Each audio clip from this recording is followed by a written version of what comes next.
Hey guys, welcome to Talks with Queen at Fully Surrender Ministries. Today we're going to talk about divorcing a narcissist, right? Um, when you're the higher earner, right? So let me just say a disclaimer at the beginning because I want to make it known that I am a big advocate for marriage. I believe in the marriage between a man and a woman. I believe in a covenant standing marriage with God, right? And I believe that when you marry someone that is ordained for you, that God's had for you before the foundation of this earth, I believe it can be a very beautiful and powerful and loving dynamic, right? And I pray that for all of you guys as well as myself. But in the unfortunate event that you say met a narcissist and married them like I did, right? Unequally yoked, may I add. Let's get into what the dynamics look like when you're going through a divorce, right? These are unequally yoked unions, and when you're going through the divorce, you're going to see just how unequally yoked you are. So you know when you're married to a narcissist, it's already crazy, right? It's already crazy. It's already emotional, a lot of emotional turmoil, and it can be a lot. However, when you are going through a divorce with a narcissist, it will go up to like the 100 power, right? It will be a lot to deal with. It'll be a lot to take in. They will pull all the stops out, right? All the stops. I always tell people, whoever you married, you're not divorcing the same person. This couldn't be more true when you are divorcing a narcissist. It gets intense. It get on a level that you can't even fathom, right? It is a lot to handle. It's a lot to take in. And ultimately, unfortunately, the people around you are not going to truly understand, right, what you're really facing. Nor are you possibly going to be able to explain it. Because 9 times out of 10, you have been gaslit so much that sometimes it's hard to formulate a complete thought because it's so much intertwined into what you're experiencing, right? So it's going to be very important to surround yourself with people that knew you before this dynamic, right? You're gonna need these people. You're gonna need the supportive people that can validate you, love on you, support you, pray for you, intercede for you. Because if you don't have that, trust and believe me, this dynamic will be, oh my God, it would be so rough, right? So I'm going to try to make this video shorter than what I usually make, but I'm going to try to get these points. And if you guys have any questions or whatever, just drop them below. I'm usually respond really quick. So let's get into it. What I did not know divorcing a narcissist, right? I did not know that they can lie to this level, right? So let's say my ex, we're going to call him Mike. Mike, everything that Mike did in the marriage that ultimately caused us to be at odds with one another, that ultimately led us to the divorce, meaning his the abuse that happens, and you're going to have emotional abuse. You may have other kinds. I've talked to people and they basically experience a different dynamic, maybe all of those type of abuse. But for me, it was emotional, right? I'm not one of those that you can kind of put your hands on. You got messed up, right? But I do understand that these things can happen in a dynamic with these people, right? But the emotional abuse is going to be intensified, right? The mental games are going to intensify. The lying is going to intensify. And now they have a platform to do it, right? So beware and be prepared. Be spiritually prepared. I was spiritually prepared, but I quickly got out of that. The stuff that I faced during that time was so intense, and I did not expect it. So what was the first thing? The first thing was fear tactics, right? Before I even filed for the divorce, I didn't realize that I was even dealing with a narcissist until it was over Well, or like almost over. I was like, oh yeah, this is what I'm dealing with, because I didn't have language for it. But once you get language for it, and there's so much more material out there now to let us know, hey, what you're dealing with, you kind of is aware of what, it's kind of around there. But listen, the lying, whatever they did in the marriage, if they were the abuser, if they were the cheater, if they was the drug abuser, whatever, if they were, whatever it was, right? Because in most states you have to state what the divorce is for, right? And you have basically a contested divorce or uncontested, right? So if you a non-contested means, hey, we're gonna come in and sign, we're gonna do that. That was the route I was hoping. It did not happen. That was a whole series of 3 months going back and forth. Yeah, I'm gonna come in and sign. No, I don't want anything. Yes, I want anything. That was a whole thing. So I just was like, listen, what you're not going to do is stress me out, right? Because I have a whole business to run. I have a life to live, and you are the reason we're here anyway. So let's get to it, right? Anyway, and it wasn't even 3 months. Well, I don't know. It happened in June. Separation began in August. I missed Don't Play No Games with Me, so I was filing in September, because what you're not going to do is hold up my life, right? So that's kind of what happened. And I was unprepared, right? When I say I was unprepared spiritually. You would need the whole armor of God. You would need so much grace and mercy. You would need the weapon. You would need literally everything that Ephesians, I think it's 6:11 through 13 talks about. You would need to put on the full armor of God to deal with these people, because you will not be divorcing the person you married. They will lie. And let me help you guys out with this. When you're going through a divorce, the attorneys play games, right? They play really, really interesting games. And this is one of the areas I wasn't prepared for. I didn't, when I got the rebuttal to the divorce, I immediately like, oh my God, this is public record. Why is he lying on me, right? Because he accused me of being an addict. Anyone that knows me, like, I'm so against that. I mean, I experienced that in my childhood. So I just don't deal like that. I mean, that's not my thing, right? So I was accused of that. And I'm not talking about little stuff. I'm talking about big stuff, right? If you guys get my drift, big stuff. Big problems in that area. And I'm like, I don't do that. But guess who did it? Mike did, right? Mike accused me of that. Mike cheated. Mike accused me of that. Mike ran through financial funds. Mike accused me of that. They went to taking money out of the joint accounts, things of that nature. Just all type of lies.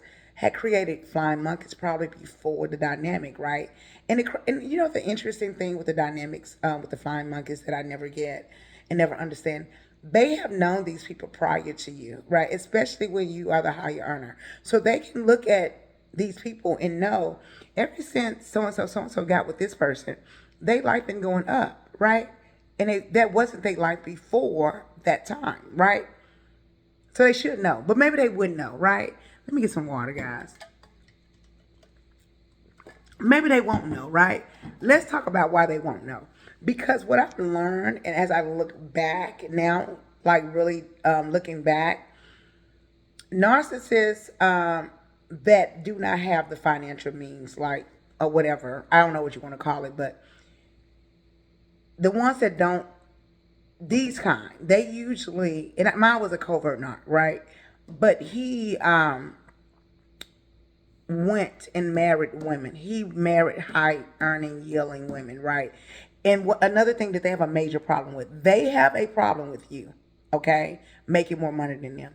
Every marriage, every issue in the marriage will be about how much money you make.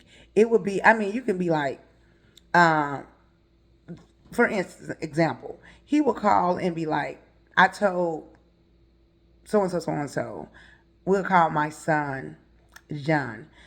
I told John to take out the garbage. Now, I'm a truck driver, guys. I run a trucking business. I'm on the road. Okay. I am in, I don't know, New York. What can I do in New York about John not taking the garbage out, right? But you talk to John. all the time, right? Why are you calling disturbing me at work, telling me that John haven't taken the garbage out and the garbage man is going to run tomorrow? That type of deal, right? So they will do stuff like that in the marriage, and then they will make that a big deal after the like afterwards. They would just lie all the time, right? In that dynamic. So, they will make even that thing about money, right? Yo, you don't want to tell John to take out the garbage because that's why I don't like saying nothing to your kids, because you think because you make all the money, you know what I'm saying? You this and you that, and I'm like, no, I just feel like that you can ask John to take out the garbage because John is upstairs and y'all are at the house together, and I'm in New York and there's nothing I can do about it, right? So he made all these things about money, and that would remain throughout the divorce process, right? The divorce, if you're the higher earner, especially if you're significantly higher earner, and I think I don't know what our ratio was, but it was probably like, I don't know, 5 to 1 or something like that. It was a big disparity, right? Yes, to answer your question, yes, I should have went in with a prenup, but when we first met, it wasn't that big of a disparity. God had just shown me favor, and it just grew.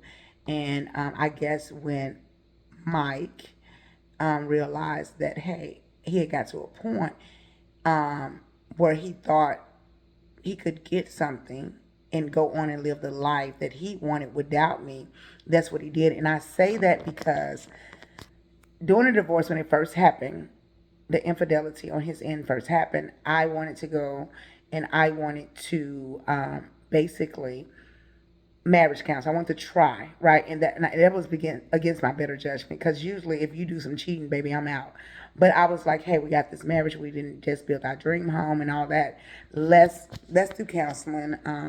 Let's see if we can salvage this thing. And he was not with it. Later on, he came back. I mean, this is June. He came back August, right? By August, I was over it. I've been asking you in June, baby. It's August. I don't have time for this. I'm not gonna play this game with you. Um, he came to me and was like, "Oh, I think I want my marriage." Oh, interesting. That's cute. Um, I told him no. No, let's just let's separate, and maybe if you want your marriage, and we can separate, and you live somewhere else, and we can go to counseling or whatever. And if not, whatever. Divorce is fine with me, because I was over it. Like, you don't get to dismantle everything. You already been rude. You already been unfair throughout the marriage. I've already dealt with so many issues that you brought to the table. And if you guys are with a narcissist, you know what I mean. The emotional, so many things, even the withdrawing of intimacy, the mental and emotional, just, it's already a lot, right? So at that point, I was done, right? Again, so when I told him this, he was like, well, um, if since you're not gonna try, I'm gonna take you to court. And I was like, okay, let's try to keep attorneys out of it, right? Let me say this for as a disclaimer. We weren't married that long, okay? It's not like we was married for a long time and things like that. We was married long enough, a couple of years, but not like that, right? Anywho, I'm like, hey, what I offered was half of what the equity was in the house, because that's what we had together, right? Let me give you half of the equity, because my business and everything thereof, it was mine. I had it well before we got married. I was already established before we got married in my business, right? And thank God I had the paperwork and documentation to prove that, because this probably would be a horror story I'm going to tell you guys. I will be telling you guys. So basically, and I'm at the almost 15-minute mark, so I'm gonna try to get this done within 20 minutes, guys. Um, anyway, he told me, like, this is a business, and if I take you to court, I get more. I offered him half of the equity, which was fair. It was about 50,000. He said, no, I'll get more if I take you to court. And I guess in his mind, he thought that, right? Anywho, and it's probably gonna be multiple parts, because I just realized there's a lot. So, because we're just at the beginning stage and I haven't got all the way into it, right?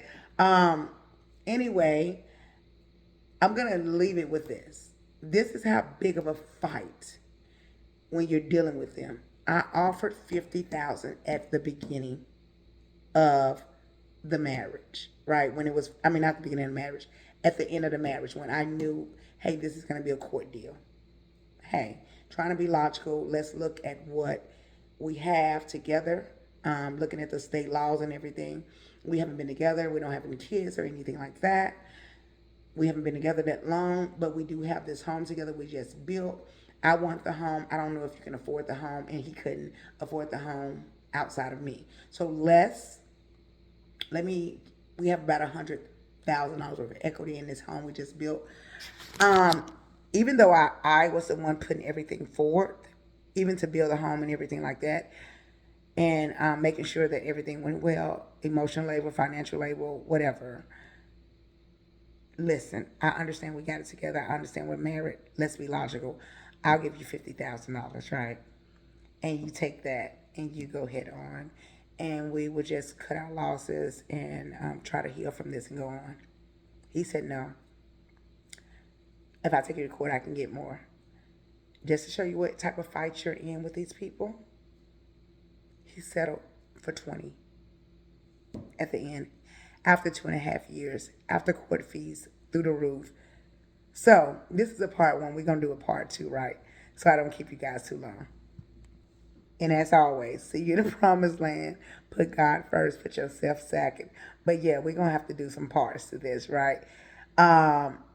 But you're in for a ride, and I want you to be prepared. And I'm going to try to go through the dynamics, right, of this and let you guys know, so I can really go back in my thoughts and really try to give you guys information on what not to get involved with, like the pitfalls and everything. And I try to do this video tomorrow, so, and give you guys these details and how to navigate this thing without having a really high bill and working against yourself. But what I will leave you with is this.